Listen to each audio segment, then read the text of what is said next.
High to all. நிறைய பேர் டிஎன்பிஎஸ்சியில் தப்பு பண்ணக்கூடிய முக்கியமான டாபிக் வந்து இதுதான். எக்ஸாமில் வந்து நிறைய டைம் வந்து ரிப்பீட்டடாக வந்து இந்த டாபிக் வந்து கேட்டுகிட்டே இருப்பாங்க. இந்த டாபிக் வந்து நீங்கள் கிளியராக வந்து படிக்கல, சரியாக வந்து நீங்கள் புரிஞ்சிக்கல அப்படின்னா ஸோ கண்டிப்பாக வந்து லாஸ் வந்து உங்களுக்கு தான். ஸோ இந்த வீடியோ ஃபுல்லாக பாருங்கள். ஸோ எக்ஸாமில் அடிக்கடி கேட்ட கொஷின் வந்து நம்ம இந்த ஒரு டாப்பிக்லேருந்து பார்க்க போகிறோம். பாலிட்டியில் வந்து ஃபண்டமெண்டல் ரைட்ஸ் அப்படின்னு சொல்லி ஒரு டாபிக் வந்து நீங்கள் எல்லாருமே படிச்சிருப்பீங்க. ஸோ அதில் வந்து article 21 right to life and personal liberty அப்படின்னு சொல்லி ஒரு ஆர்டிக்கல் வந்து இருக்கும். வாழ்வதற்கான ஒரு உரிமை அப்படின்னு சொல்லி ஒரு ஆர்டிக்கல் வந்து இருக்கும்.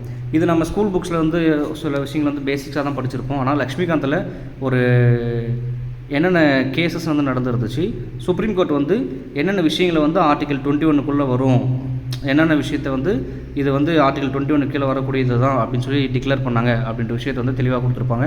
எக்ஸாமில் வந்து நிறைய டைம் வந்து என்ன பண்ணியிருக்காங்க, குரூப் 1 குரூப் 2 வந்து இதை வந்து கேட்டிருக்காங்க. எஸ்பெஷலி மேத்ஸ் ஆஃப் ஃபாலோயில் வந்து இந்த டைப்ஸ் ஆஃப் கொஷின்ஸ் வந்து நிறைய கேட்டிருக்காங்க. ஸோ நம்ம ஷார்ட்டாக ஒரு 11 கேசஸ் வந்து இருக்குது. ஸோ அதை வந்து நம்ம பார்த்துடலாம். First Satwant Singh Sahani versus doctor Ramaratnam assistant passport officer. So இந்த கேஸ் வந்து 1967 நடந்திருக்கும்.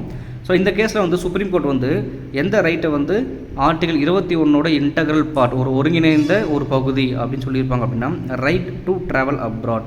ஸோ வெளிநாட்டுக்கு ட்ராவல் பண்ணக்கூடியதும் என்னது தான் ஆர்டிகல் 21 கீழே தான் வரும். So right to travel abroad. So இதுவும் ஆர்டிகல் 21 கீழே ஒரு இன்டெக்ரல் பார்ட், ஒரு ஒருங்கிணைந்த பகுதியாக தான் வரும். இதுவும் ஆர்டிகல் 21 கீழே தான் வரும் அப்படின்னு சொன்ன கேஸ் இது. Satwant Singh Sahani versus doctor Ramaratnam.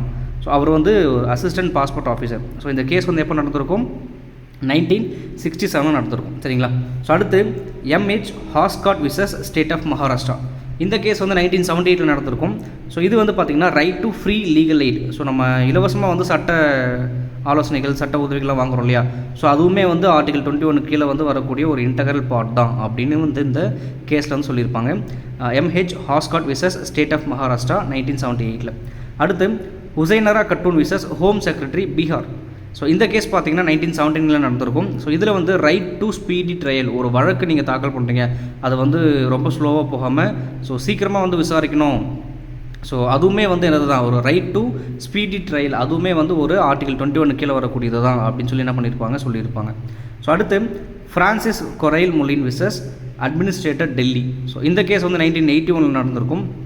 இதில் என்ன சொல்லியிருப்பாங்க அப்படின்னா right to live with human dignity, அதாவது ஸோ வாழ்வது, ஸோ ஒரு டிக்னிட்டி அப்படின்னா வந்து நமக்குன்னு சொல்லி ஒரு அங்கீகாரம், ஒரு விஷயங்களாக இருக்கும் இல்லையா.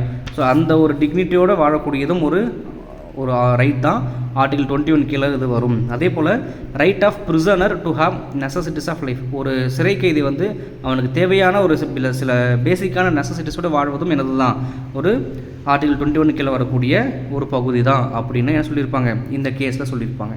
அடுத்து Sheela Barse versus state of Maharashtra 1983 அந்த கேஸ் வந்திருக்கும்.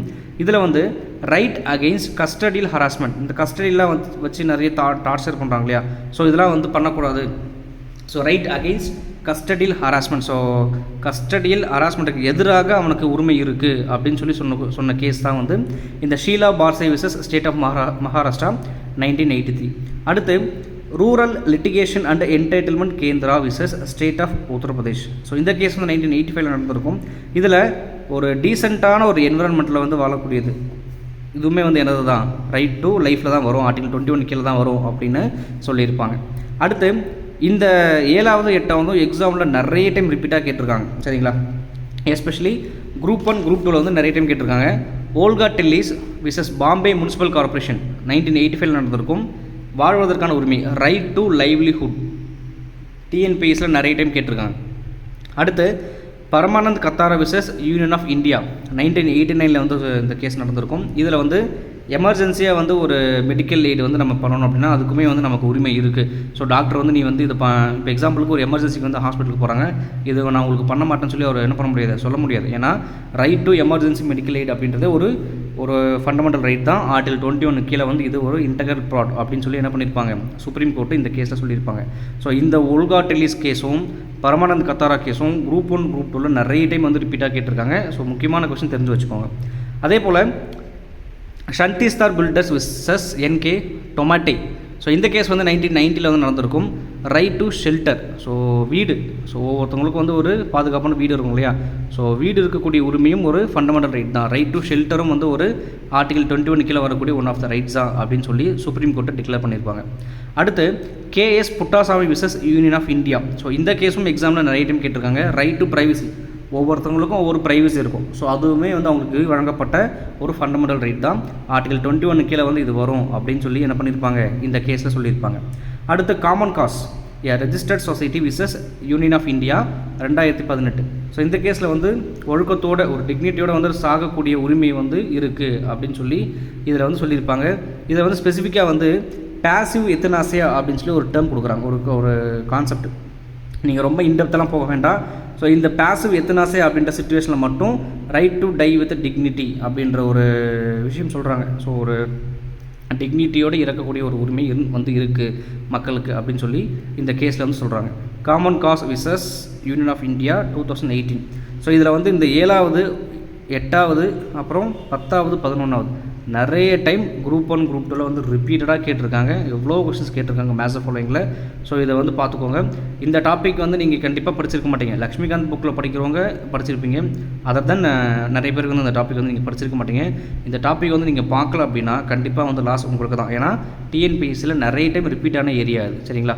ஸோ இதே போல் வந்து நம்ம அடுத்த வீடியோஸில் பார்க்கலாம். வீடியோ பிடிச்சிருந்துச்சு அப்படின்னா லைக் பண்ணுங்கள், சப்ஸ்கிரைப் பண்ணிக்கோங்க, ஷேர் பண்ணுங்கள். நீங்கள் எந்த அளவுக்கு வந்து நம்ம வீடியோவுக்கு வந்து நீங்கள் ரீச் கொடுக்குறீங்களோ அந்த அளவுக்கு நமக்கும் வந்து ஒரு பாசிட்டிவான வந்து அஸ்பெக்டாக இருக்கும். நமக்கும் வந்து அடுத்தடுத்த வீடியோஸ் வந்து போடணும் அப்படின்ற எண்ணம் வந்து நமக்கு இருக்கும், சரிங்களா? ஸோ நம்ம அடுத்த வீடியோஸில் பார்க்கலாம். சப்போர்ட் பண்ணுங்கள்.